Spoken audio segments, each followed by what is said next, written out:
Les nouvelles de l'industrie sont présentées par Saint-Raymond, la ville de l'automobile. 4 concessionnaires à votre service. Voilà, de retour à Virage et c'est maintenant le temps des nouvelles de l'industrie avec Marc Bouchard. Alors Marc, plusieurs nouvelles de l'industrie cette semaine. Tu commences avec une nouvelle choc. Bien, pas pour tout le monde, mais je sais que pour toi, ça va être une nouvelle choc. Je sais à quel point tu es attaché à la nostalgie des noms, des voitures. Alors, je suis sûr que tu vas rager d'entendre que Mitsubishi a décidé de faire revivre la Lancer. Le seul problème, c'est que ça va devenir un multisegment. Bien, voyons donc. Écoute, on avait là une voiture berline sportive, les Evolution entre autres, qui ont fait la marque de la compagnie. Mais là, la compagnie abandonne les berlines comme beaucoup d'autres le font et ils s'en vont vers des multisegments, des VUS. Donc, ce qu'on nous dit, en fait, c'est le directeur de production de Mitsubishi en Europe qui a parlé à un magazine britannique et qui a confirmé qu'effectivement, le nom Lancer serait attaché à un multisegment au cours des prochaines années. On nous promet déjà 4 autres véhicules d'ici 2020 et ça devrait être un de ceux-là. C'est abominable. C'est abominable de faire ça. Je ne comprends pas Mitsubishi de faire ce genre de choses-là.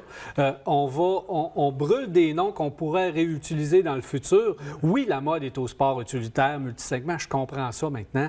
C'est vrai. Mais on ne sait pas vers où on s'en va dans l'industrie automobile. C'est pas demain la veille. On n'a pas fait la fusion avec Renault et Nissan pour fermer demain matin.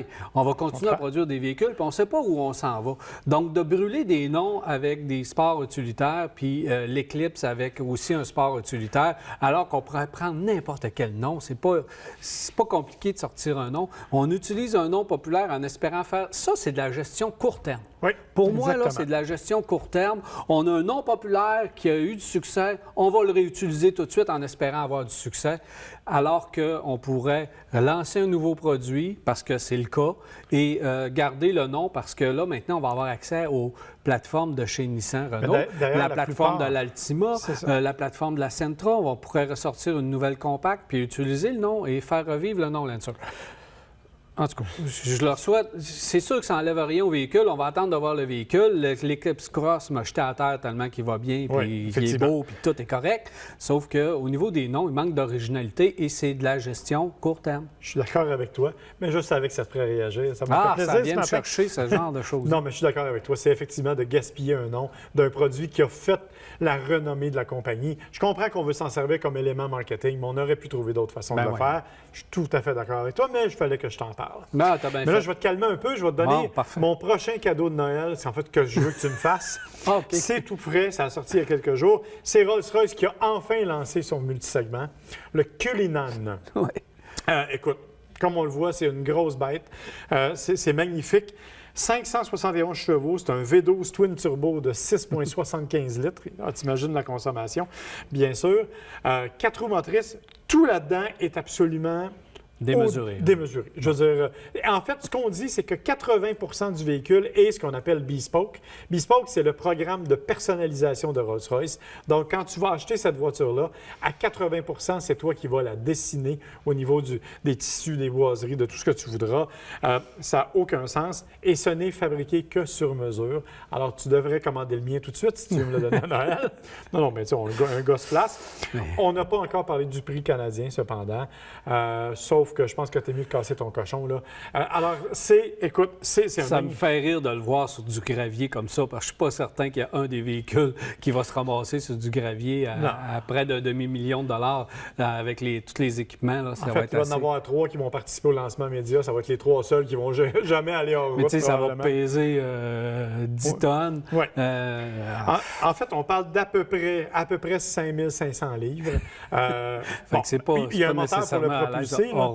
Non, il y a un moteur pour le propulser, bien sûr, rouage intégral, bien sûr, tout ce que vous voulez, mais bon. Sport utilitaire sur route. Sport utilitaire sur route et surtout de grand luxe, dessiné comme tu le veux. Alors, si tu le veux carotter mauve, tu auras le droit, tu pourras l'avoir.